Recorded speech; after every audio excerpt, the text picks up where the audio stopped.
Hey, I hate to break it to you, but the magic morning routine is a myth. Morning people are often viewed as superhuman, and I don't hate this perception because I am a morning person. But does your success really depend on when you wake up? I'm Dr. Sherry Walling, and I specialize in the mental health of entrepreneurs and high performers. And I love talking about this question because it's one of these areas in the mental health sort of biohacking performance space that I feel like there's a lot of misperception and a lot of judgment and moral superiority based on what time of day people feel most comfortable waking up. So let's just get rid of all of that because nobody needs that kind of judgment and negativity in their lives. I was recently at an event featuring Patrick Campbell, the founder of Profit Well, the bootstrapped B2B SaaS company that sold for reported around $200 million last year. So Campbell clearly has a lot of success. He's well established. He's a keynote speaker. He's a great human, actually. But he mentioned in this talk that he did in this event that we were at that one of the questions that he's been asked most since selling his company is,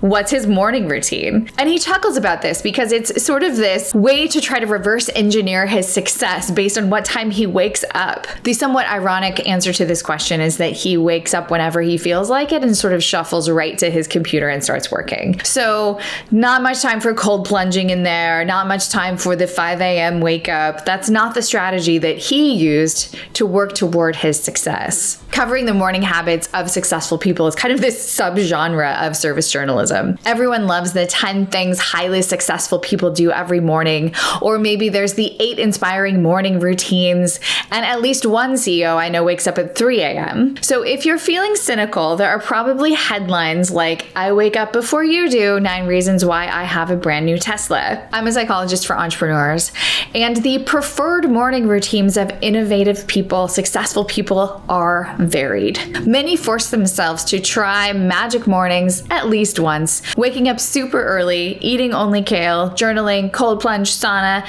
exercise, maybe reverse the order there. Whatever. And although all of these are really good components of your day, I love all of these practices, journaling, getting in your body, moving, all of these things are super helpful, but this high intensity pressure to do them all before a certain time in the morning, and that is somehow the key to your success and well-being, that's a myth. That's sort of this misperception of control. Actually, forcing yourself to get out of bed too early is one of the ways that entrepreneurs can lose touch with their bodies and sort of detach from their own inner wisdom. They're looking for a life hack instead of doing some inner reflection. Good quality sleep is crucial to physical health, to neurological health, and it is one of the things that's most important to protect about our own well-being. Not to mention that some of us just aren't morning people. A 3 a.m. wake-up call is horrible for our bodies as well as our mental health. So why are early risers seen as superior, and why are we trying to mimic their routines? One reason is that morning hacks are an enticing promise about control.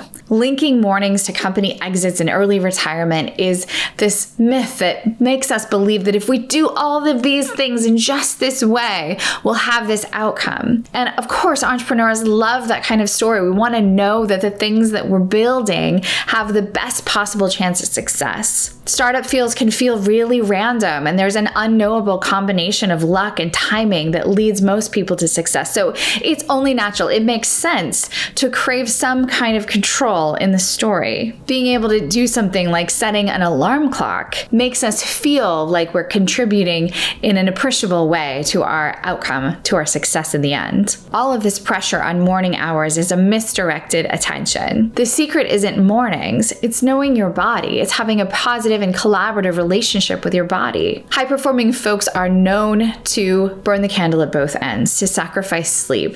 In fact, approximately half of CEOs surveyed get less than 6 hours of sleep per night, and early-stage startup founders might get even less. Of course, at least 7 hours is optimal for the vast majority of adults. Skipping sleep or poor sleep impairs brain function. Sleep is when our brains consolidate memory. We're doing all kinds of neurological activities in our brains that help move our businesses forward. Sacrificing sleep is really counterproductive for all of us. There's some evidence to suggest that entrepreneurs are already prone to mental health concerns concerns that can disrupt sleep, things like depression and anxiety. So forcing yourself to get out of bed really early is hardly the key to productivity. Apart from sleep, entrepreneurs make unhealthy trade-offs for the sake of the business. They don't eat well, they give up on exercise and hobbies, thinking about short-term sprints rather than the long-term game. In a way, it's sort of this rationale of I'll sleep when I'm successful.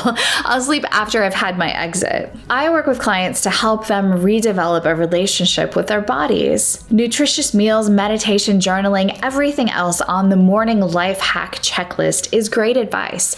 I personally love a good cold plunge. But rather than regiment things upon waking, pay attention to the time of day in which you are naturally most productive or lethargic, and work with your body to incorporate healthy habits throughout the day. Perhaps 3 p.m. is the best time for you to do your exercise. Maybe that's the point in the day when you are kind of fading, you're most tired, your brain's a little tired, you're tired of sitting in the desk. So make that the time that you exercise. Make that the time that you do your cold plunge and sauna so that you are fresh and restarted for the latter half of your day, moving into your evening with your friends and family. Rather than focusing on the morning, let's focus on all-day habits of highly successful people.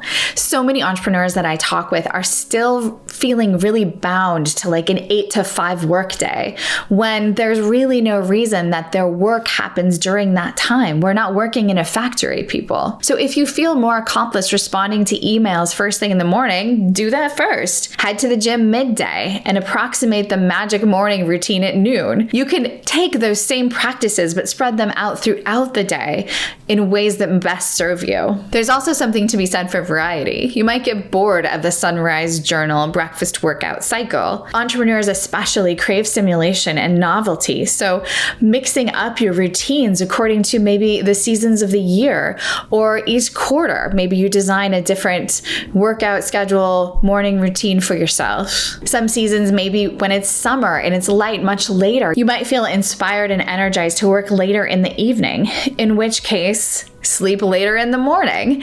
Vary your schedules and your routines to most serve the way that you need to work according to what's happening in your life, what's happening around you. It is not necessary or sustainable or healthy or sane to design every day around productivity. Sleeping from 8 p.m. to 3 a.m. might be viable for you.